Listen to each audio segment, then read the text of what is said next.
Hello दोस्तों, इस video में हम बात करेंगे कि ट्रेडिंग व्यू में अपनी वॉच लिस्ट कैसे प्रिपेयर करें। अगर आप एक नए ट्रेडर हैं तो ये हो सकता है कि आप यहाँ पे परेशानी फेस कर रहे हैं, क्योंकि अगर आपके पास मान लीजिए कोई 2 या 3 स्टॉक्स है जिनको आपको ट्रैक करना है, तो आप मैन्युअली यहाँ पे ट्रेडिंग व्यू में आके उसको, मान लीजिए आपको बाटा इंडिया को चेक करना है तो यहाँ पे आप यहाँ पे चेक कर सकते हो, ठीक है।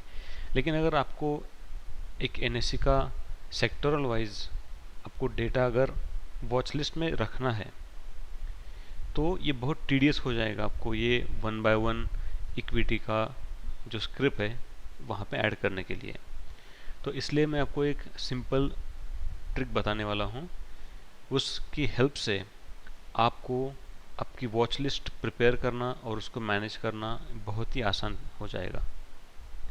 तो चलिए चलते हैं गूगल पे। यहाँ पे मैंने टाइप किया है, मैं यहाँ पे अभी फ़िलहाल इक्विटी मार्केट में हूँ। अगर आपको पता नहीं है, मैं जिसको क्लोज़ करता हूँ, मैं यहाँ पे टाइप करता हूँ NSE equity market watch list. जैसे मैं यहाँ पे आता हूँ, आपको पहले वेबसाइट दिखेगी, ये पुरानी वाली www1। आप इस पर मत जाइए, आप नई वाली वेबसाइट पे चले जाइए। यहाँ इस वाली वेबसाइट में दिक्कत आती है, मैं आपको बताता हूँ वो दिक्कत क्या है। अगर आप मान लीजिए यहाँ पे निफ्टी 50 के स्टॉक्स में आते हो या फिर किसी सेक्टरल में, आप यहाँ पे मान लीजिए हम फार्मा में चले जाते हैं, निफ्टी फार्मा, तो ये जो डाउनलोड है ये काम नहीं करता है, दिक्कत आती है। लेकिन यही चीज़ अगर हम नए वाली वेबसाइट में अगर देखते हैं तो यहाँ पे वो बहुत स्मूथ काम करती है। ये देखिए, तो ऐसे ही आपको जो वॉच लिस्ट में आपके स्टॉक्स डालने हैं, सेक्टोरल वाइज हो गया, या फिर आपको यहाँ पे कोई भी स्टॉक्स यहाँ से पिक करने हैं, निफ्टी 50 के या नेक्स्ट 50 के, mid cap, small cap, any stock list you want, you can get it from here, ठीक है।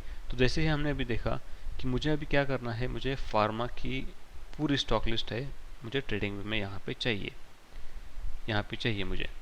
अभी मेरे पास फ़िलहाल के लिए कुछ है लिस्ट किए हुए, मैं पहले इसको निकालता हूँ, ठीक है। मैं आपको बताता हूँ यहाँ पे भी कैसे मैनेज करना है, ये भी मैं आपको एक्सप्लेन करता हूँ, ठीक है। तो पहले तो हम यहाँ पे आएंगे, यहाँ पे एक ऐड सेक्शन करेंगे और सेक्शन हम यहाँ पे लिखेंगे निफ्टी फार्मा, ठीक है। और निफ्टी फार्मा के अंडर हमें ये निफ्टी के जितने भी स्टॉक्स है ये सारी लिस्ट हमें चाहिए, ठीक है।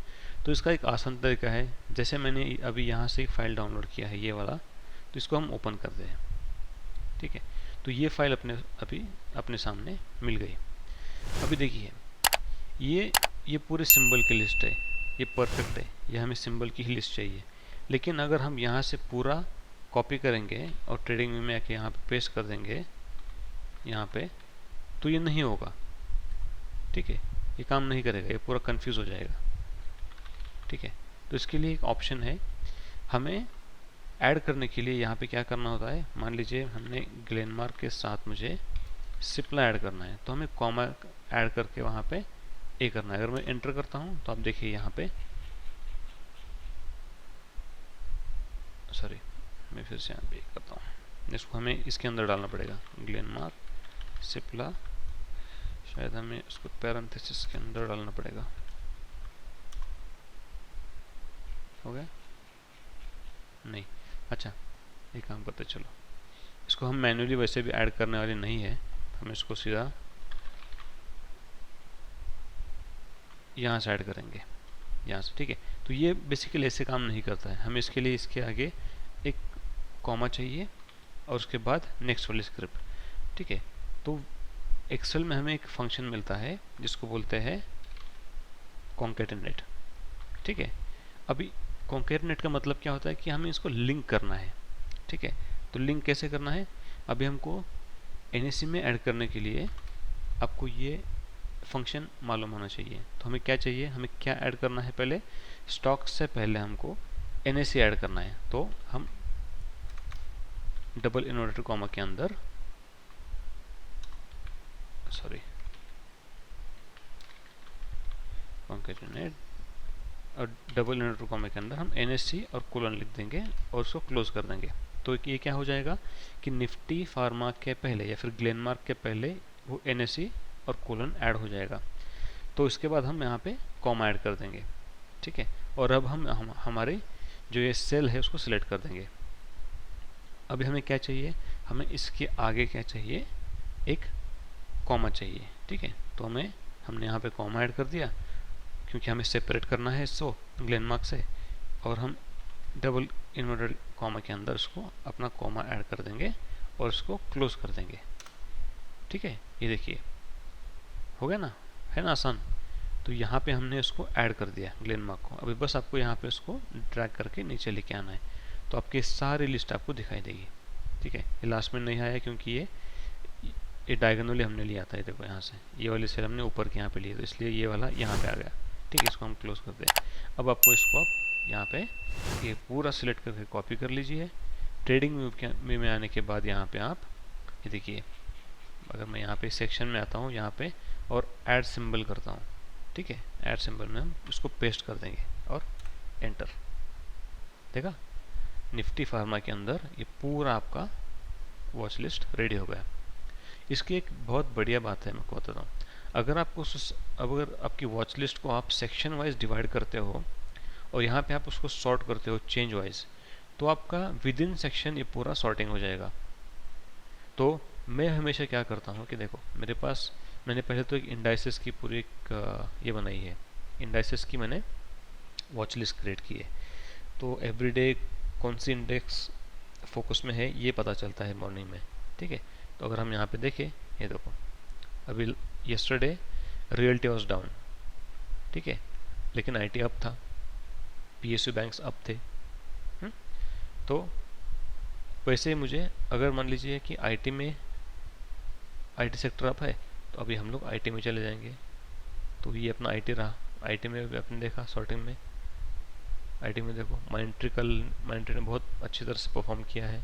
तो हो सकता है कि हम ऐसे यहाँ से जो टॉप गेनर है इसको हम पिक करें, राइट।